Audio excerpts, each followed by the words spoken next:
The Tale of Mrs. Tittlemouse by Beatrix Potter. Once upon a time there was a woodmouse, and her name was Mrs. Tittlemouse. She lived in a bank under a hedge. Such a funny house! There were yards and yards of sandy passages leading to storerooms and nut cellars and seed cellars, all amongst the roots of the hedge. There was a kitchen, a parlor, a pantry, and a larder. Also, there was Mrs. Tittlemouse's bedroom, where she slept in a little box bed. Mrs. Tittlemouse was a most terribly tidy, particular little mouse, always sweeping and dusting the soft, sandy floors. Sometimes a beetle lost its way in the passages. "Shush, shush, little dirty feet," said Mrs. Tittlemouse, clattering her dustpan. And one day a little old woman ran up and down in a red spotty cloak. "Your house is on fire, Mother Ladybird! Fly away home to your children!" Another day a big fat spider came in to shelter from the rain. "Beg pardon, is this not Miss Muffet's?" "Go away, you bold bad spider, leaving ends of cobweb all over my nice clean house!" She bundled the spider out at a window. He let himself down the hedge with a long, thin bit of string. Mrs. Tittlemouse went on her way to a distant storeroom to fetch cherry stones and thistledown seed for dinner. All along the passage she sniffed and looked at the floor. "I smell a smell of honey. Is it the cowslips outside in the hedge? I am sure I can see the marks of little dirty feet." Suddenly round a corner she met Babbity Bumble. "Ziz, biz, biz," said the bumblebee. Mrs. Tittlemouse looked at her severely. She wished that she had a broom. "Good day, Babbity Bumble. I should be glad to buy some beeswax. But what are you doing down here? Why do you always come in at a window and say, 'Ziz, biz, biz'?" Mrs. Tittlemouse began to get cross. "Ziz, whiz, whiz," replied Babbity Bumble in a peevish squeak. She sidled down a passage and disappeared into a storeroom which had been used for acorns. Mrs. Tittlemouse had eaten the acorns before Christmas. The storeroom ought to have been empty, but it was full of untidy dry moss. Mrs. Tittlemouse began to pull out the moss. 3 or 4 other bees put their heads out and buzzed fiercely. "I am not in the habit of letting lodgings. This is an intrusion," said Mrs. Tittlemouse. "I will have them turned out. Buzz, buzz, buzz. I wonder who will help me. Biz, whiz, whiz. I will not have Mr. Jackson. He never wipes his feet." Mrs. Tittlemouse decided to leave the bees till after dinner. When she got back to the parlor, she heard someone coughing in a fat voice, and there sat Mr. Jackson himself.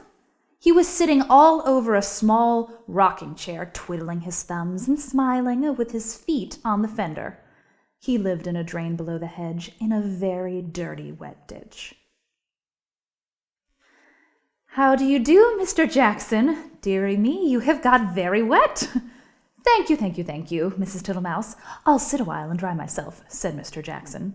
He sat and smiled, and the water dripped off his coat-tails.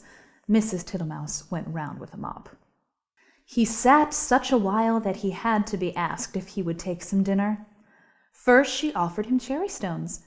Thank you, Mrs. Tittlemouse. No teeth, no teeth, no teeth," said Mr. Jackson. He opened his mouth most unnecessarily wide. He certainly had not a tooth in his head. Then she offered him thistledown seed. "Tiddly widdly widdly, poof poof puff," said Mr. Jackson. He blew the thistledown all over the room. Thank you, Mrs. Tittlemouse. Now what I really, really should like would be a little dish of honey." "I am afraid I have not got any, Mr. Jackson," said Mrs. Tittlemouse. "Tiddly widdly widdly, Mrs. Tittlemouse," said the smiling Mr. Jackson. "I can smell it. That is why I came to call." Mr. Jackson rose ponderously from the table and began to look into the cupboards. Mrs. Tittlemouse followed him with the dishcloth to wipe his large wet footmarks off the parlor floor. When he had convinced himself that there was no honey in the cupboards, he began to walk down the passage. "Indeed, you will stick fast," Mr. Jackson. Tiddly widdly widdly, Mrs. Tittlemouse. First he squeezed into the pantry. Tiddly widdly widdly, no honey, Mrs. Tittlemouse. There were 3 creepy, crawly people hiding in the plate rack. 2 of them got away, but the littlest one he caught. Then he squeezed into the larder. Miss Butterfly was tasting the sugar, but she flew away out of the window. Tiddly widdly widdly, Mrs. Tittlemouse, you seem to have plenty of visitors. And without any invitation, said Mrs. Thomasina Tittlemouse. They went along the sandy passage. Tiddly widdly, buzz whiz whiz. He met Babbity round a corner and snapped her up and put her down again. I do not like bumblebees. They are all over bristles, said Mr. Jackson, wiping his mouth with his coat sleeve. Get out, you nasty old toad, shrieked Babbity Bumble. I shall go distracted, scolded Mrs. Tittlemouse. She shut herself up in the nut cellar while Mr. Jackson pulled out the bee's nest. He seemed to have no objection to stings. When Mrs. Tittlemouse ventured to come out, everybody had gone away. But the untidiness was something dreadful. Never did I see such a mess! Smears of honey and moss and thistledown and marks of big and little dirty feet all over my nice clean house. She gathered up the moss and the remains of the beeswax. Then she went out and fetched some twigs to partly close up the front door. I will make it too small for Mr. Jackson. She fetched soft soap and flannel and a new scrubbing brush from the storeroom, but she was too tired to do any more. First she fell asleep in her chair, and then she went to bed. Will it ever be tidy again? Said poor Mrs. Tittlemouse. Next morning she got up very early and began a spring cleaning which lasted a fortnight. She swept and scrubbed and dusted, and she rubbed up the furniture with beeswax and polished her little tin spoons.